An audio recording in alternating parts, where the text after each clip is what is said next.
I want to show one of the types of insights in Kharon's data that are generated by this approach. And we'll start with an entity that you see called Wintest Corporation. And so this is a Japanese technology hardware and equipment manufacturer.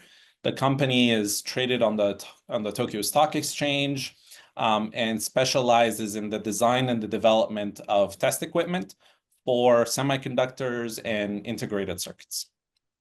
And so when you're looking at this under the Outbound investment rule, entities potentially like Wintest may merit further review for a few reasons that we'll go through.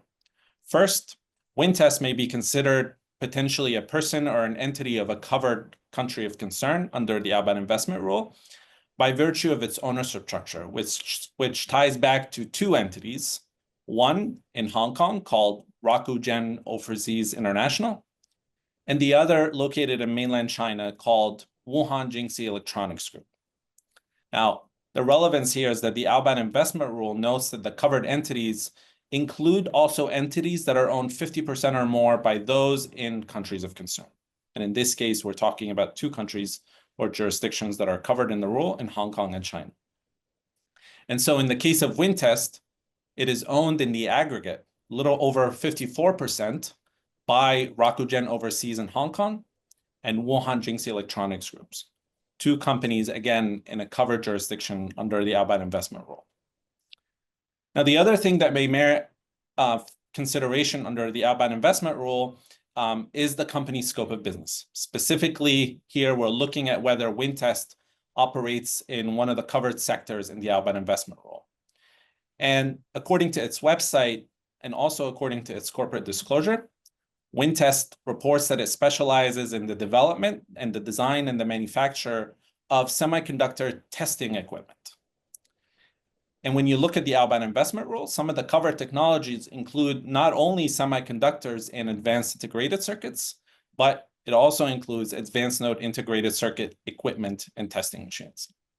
And so looking at the two dynamics, I think presents sort of an interesting data points and insights to consider. Now, perhaps as an investor or a compliance professional or as a decision maker, that's all the information you may need to make your decision. Or perhaps you might want to inquire a little bit further. You need additional data to sort of understand the extent of the risk or potential exposure risk at play. And so I'll direct your attention to the left side of the chart, and we'll dig further here into some of these dynamics that may be of interest when looking into potential risk exposure. And we'll focus on Wuhan Jingxi Electronics Groups, one of the China-based stakeholders of Wintest.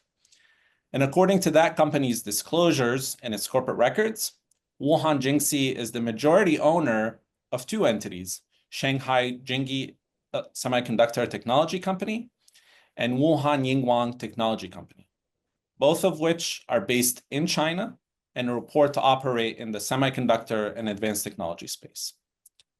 Now, what's interesting here is that both of those entities that are owned by Wuhan Jingxi Electronics were added to the US government's BIS entity list in 2024 for aiding in the development of integrated circuits for military end use in China.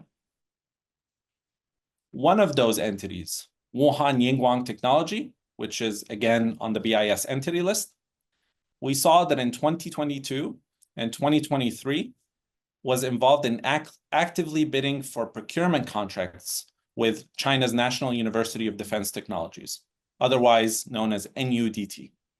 What's interesting about NUDT is that it was designated by the governments of Canada and the US for operating in China's advanced computer industry in support of China's civil military fusion efforts.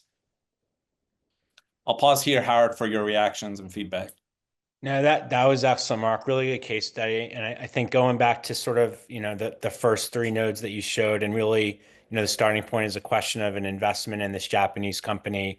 What we're doing here, we're flagging what they're involved with could be covered under the rule. Maybe don't have a conclusion immediately.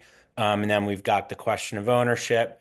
Unlike the OFAC 50% rule, we don't have language for this rule that talks about aggregating. So unclear, at least from our perspective, whether this hits that 50% or more threshold or not, but we're right at the edge